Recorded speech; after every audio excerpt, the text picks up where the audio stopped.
Have you ever hit that wall in your fitness journey? Like working hard but not seeing the results you want. Ugh, yeah. I think we've all been there. And so often it comes down to, well, what are you eating? So whether you're a fitness instructor who wants to give better advice or your client trying to understand what your instructor is telling you, today's deep dive, well, it's for you. Perfect. We're diving into SISFFIT053, support healthy eating for individual fitness clients. Ah, yes. Yes, this is a really great training resource. Yeah. It's all about taking the science of nutrition and actually turning it into actionable advice.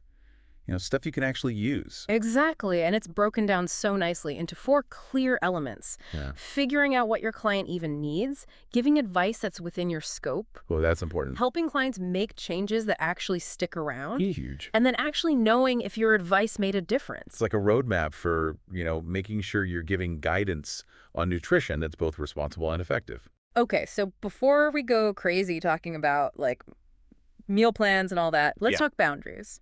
Yeah. The first section jumps right into, like, what can a fitness instructor advise on? Yeah, this is not about playing doctor or Yeah. dietitian. Yeah. There are some pretty clear lines. Yeah, so hold on. Before you start recommending all the supplements. Exactly.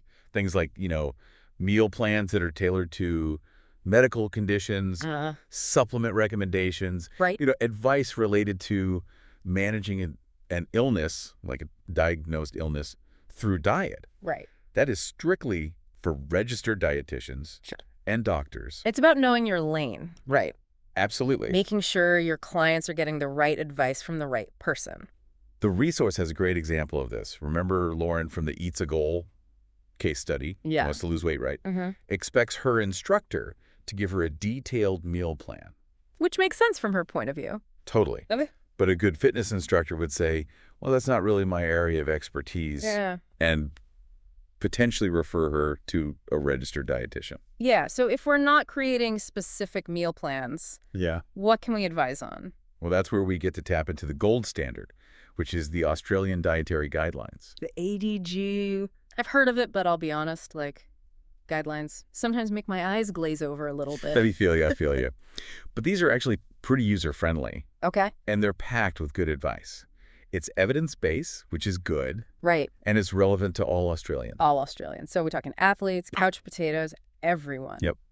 It's really designed to be like the foundation. Right. Of course, if you have a specific medical condition, you might need more tailored advice from, a healthcare professional. Right. Yeah. But here's what I find really interesting. Okay. Out of the 5 guidelines, one really jumps out when we talk about fitness.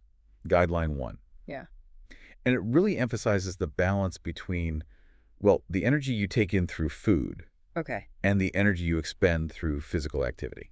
Okay. So I see how that connects. Yeah. With the fitness goals. Right. So whether you're trying to build muscle, slim down, or even just stay at a healthy weight, Right. that balance is so crucial. Guidelines are one thing, but how do they actually, translate to what I'm putting on my plate every day? Think of it like building a winning sports team. I like this. Okay. You need the right players in the right positions. Mm-hmm.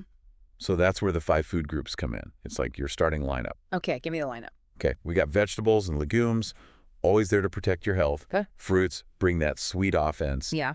packed with vitamins. Grains are our midfielders. Okay. Steady energy. Lean meats and alternatives, these are the power forwards, Right. repairing those muscles. Got it. And then dairy is our goalkeeper, All right. making sure your bones and teeth are strong. Okay. I like this lineup. Mm-hmm. But how much of each player do we need? Ah, good question. So the ADG actually gives some specific recommendations.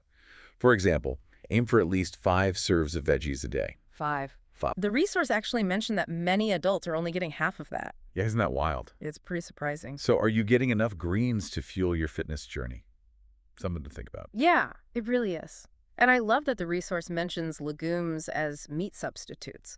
Like, they're so versatile. Oh, I love them. Whether you're vegetarian, vegan, or just looking to mix things up, Yeah. they are a fantastic source of protein. And they're so filling. Yes. And their fiber content can really help you feel fuller for longer, Yeah. which is great if you're managing your weight. Oh, 100%. I definitely notice, when I eat more of them, I'm not reaching for those unhealthy snacks later. It's like they help curb those cravings. Yeah, it's like magic, almost. And here's another tip. Try to choose seasonal fruit whenever you can. I love that. It keeps things interesting, right? Yeah. You're supporting local farmers, often. Plus, they're usually at their peak flavor Mm-hmm. and nutrient content. Okay, so we've talked about our healthy all-stars, but let's be honest, sometimes we want those players who might not be the healthiest, right? You mean the pizza and ice cream? Exactly. Those discretionary foods, as the ADG calls them. Mm-hmm. So they're higher in energy, Yeah. but lower in all those good nutrients that we've been talking about. So basically the stuff we should enjoy in moderation. Right, Yeah. right. Not eliminate completely, just be mindful. The ADG actually recommends aiming for no more than 600 kilojoules per day. 600 kilojoules, that doesn't sound like a lot. It's not. To put it in perspective, that's about 2 scoops of ice cream Oh. or 2 or 3 sweet biscuits. Okay. So portion control is really key here. Yeah, I think a lot of people will be surprised by how quickly those foods can add up. Oh, absolutely. That's why being aware of serving sizes and reading food labels is so important. Yeah. It really gives you the power to make those informed choices. Mm-hmm. Okay, so we know what to eat, in theory, Yes? but let's be real. Yeah. Knowing and doing are two different things. Completely different beasts. So that's where behavior change comes in. That can be tough. That can be the toughest part. Yeah. Luckily, this resource doesn't just leave us hanging. Okay, good. It actually dives deep into practical strategies to help make those changes last. Let's dive deeper. Let's do it. So we've talked about knowing what to eat in theory, but let's be real. Yeah. Knowing and doing are two totally different things. Completely different beasts. Right, and that's where behavior change comes in, which can be really tough, actually. Oh, the toughest part. It can be the toughest part, you know? Luckily, this resource doesn't just leave us hanging. Okay, good. It dives deep into some really practical strategies that can help make those changes actually last. Let's dive deep. Let's get into it. All right, so there are 3 that I think are real game changers. Okay. First up is food journaling. Okay, I've heard mixed things about food journals. Yeah? Some people love them. Some people say it makes them, like, crazy about counting every calorie. What's the approach here? It's not about being obsessive. Right. It's about using the food journal more as like a tool Oh. for awareness and self-monitoring. So it's more about understanding your patterns, not judging yourself for every bite. Exactly. Exactly. It's like checking in with yourself. Huh. What are you actually eating? Are there any patterns you notice? Like, are you eating when you're stressed or bored? Right. It's more about being mindful. Yeah, I can see how that would be helpful, especially when you're trying to change something. You can't improve it if you don't know what you're starting with. Right, exactly. Okay, what's the second strategy? All right, so strategy number 2 is all about setting yourself up for success Okay. with meal planning and prepping. Oh, meal prepping. I've definitely jumped on that bandwagon. I love it. It makes such a difference, especially when life is just crazy busy. It really does. It Yeah. takes the guesswork out of those moments where you're like starving. Yeah. And you're like, ugh, what am I going to eat? Totally. And the source had some really practical tips. They did. Like, give me some inspiration. Well, like planning your meals for the week, Mhm. maybe on a Sunday, batch cook some things Yeah. like quinoa or roasted veggies. Uh-huh. You could even make it fun, like have friends over. Oh, a meal prepping party. Exactly. Or get your family involved. Love that. All right, ready for strategy number 3? Yes, hit me with it. What's the third one? Okay. This one is about becoming a savvy shopper Okay. and a label-reading detective. You mean those nutrition labels that sometimes feel like a secret code? Yes, they could be a little intimidating, Yeah. but don't worry, the resource breaks it down Oh, so you can understand what's really in your food. decoding time. What should we be looking for? Okay, first, serving sizes. Okay. That's your starting point for how much of each nutrient you're getting. Got it. Then focus on things like fat, sugar, Mm-hmm. sodium content. And watch out for those added sugars, that you'd be hiding. I've been fooled by healthy-looking things before. Well, it happens. And then you look and it's like, oh, sugar. Yeah. But once you get the hang of reading labels, Yeah. you really become a more informed consumer. You're taking control. Exactly. Now, this is the part where I usually ask, like, what's next? Yeah. But I want to put that back on the listener. Oh, I love that. So, listener, what's one small change you could make, like today, Yeah. to eat healthier? Could it be swapping that sugary drink for water? Yeah. Adding more veggies to your dinner? That's a good one. Maybe actually committing to prepping a healthy snack for tomorrow. Every little bit counts. And whether you're a fitness instructor or a client, being informed about healthy eating is a superpower. I love that. It really is. We've talked about knowing your limits as an instructor, Yeah. understanding those guidelines, Uh-huh. even practical strategies for making healthy eating stick. Hmm. But there's one more piece I'm really curious about. You mean like figuring out if the advice you gave actually made a difference? Yes, like Yeah. it's the follow-up appointment. It's closing that loop, Yeah. Did it work? and it's often overlooked. Yeah. This resource really emphasizes that, like evaluating how effective the advice you've given is.